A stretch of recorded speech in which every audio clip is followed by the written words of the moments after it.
Improv Comedy Festival edition of Cut That Promo. Everyone will rejoice because you are looking at professional wrestling's voice of choice. That's when you apply. Okay, we're a little slow. That's all right. No problem. Now, for those of you that might not have been at the last edition of Cut That Promo, let me catch you up to speed for anyone who for some reason might not know exactly who I am. I have been conquering Southern California wrestling with my voice for about 7 years now, but in the midst of that, I was actually a referee. I think we have a photo of that. Yeah! The most intimidating referee you have ever seen in your life.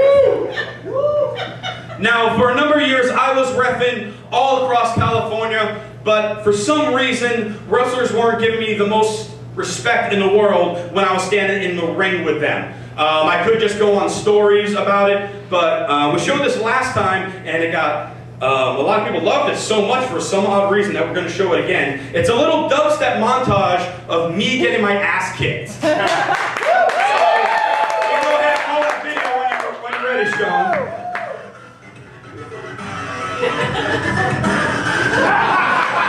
This was kind of painful. I think I crapped my pants a little bit during that, I'm not gonna lie. Yeah, that wasn't cool. Even referees let out their aggression on me.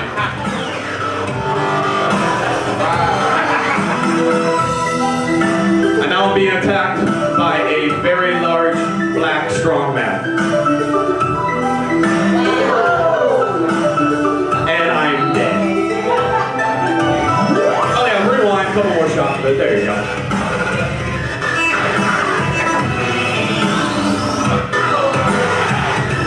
And I'm screaming like a little girl.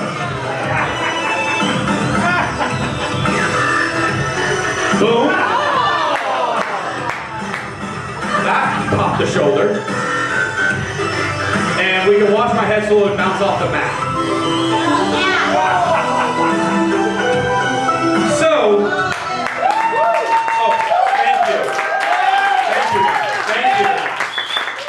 I'm glad you all enjoyed watching me get killed by several wrestlers. So I decided, it's time to remove the stripes and get back to what I do best, and that is talk. And I've been sitting behind a table the last couple of years, working all over the place, known as the voice of choice. And I've had numerous improvisers here that have been just enthralled with the fact that I work in pro wrestling, and they want in. They want to be a part of that show. They want to be a part of the spectacle that is professional wrestling. Problem is, they think they can talk a good game. Of course, none of them can wrestle. But, let's be honest. On the wrestling that you see on TV, about 3/4 of it involves talking. So there's some people that aren't very good wrestlers that, you know what, they're up there because they can talk well. So these guys think that they can talk a good game, which means they feel they have game.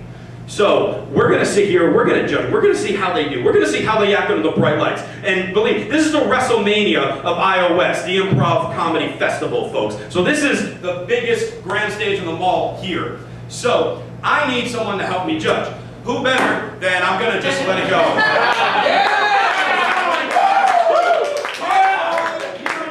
Hype bomb indeed, okay. So I'm going to keep on it too. So how about we bring out a former ECW World Heavyweight Champion? How about we bring out a former multiple-time Tag Team Champion? How about we bring out a multiple-time Intercontinental Champion? And if you have no idea for some odd reason who the hell I'm talking about, check it out. Because this is who I'm talking about right here as I try to plug this back in.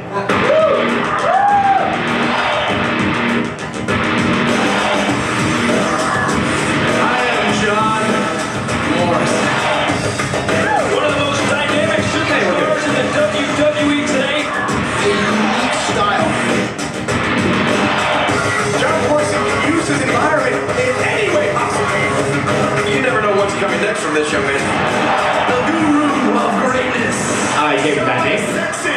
The maestro of hotness. Did not give him that. Morrison has got so many tricks in his bag. Morrison from the top. Don't blink, you will miss him. John Morrison's like Spider-Man. Look at this! Starship reconnecting! Oh, God! I would do that. It's a parkour. There you go. There you go.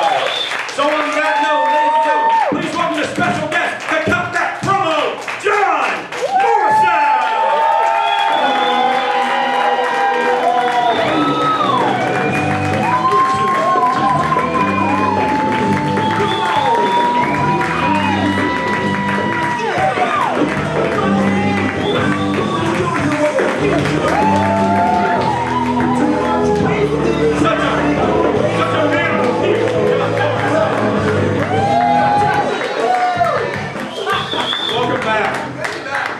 Have a seat. Don't sit on your microphone.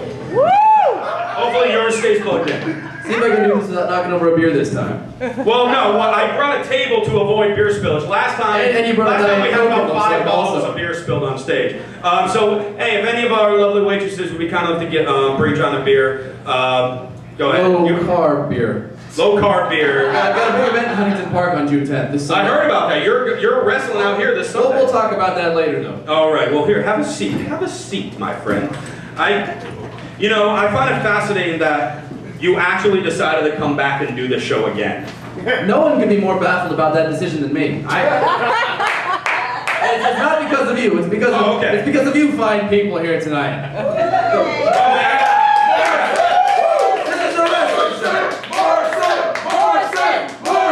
By the way, I have 2 different sets of enthusiasm. This is a wrestling show. We need people screaming, yelling, and getting rowdy.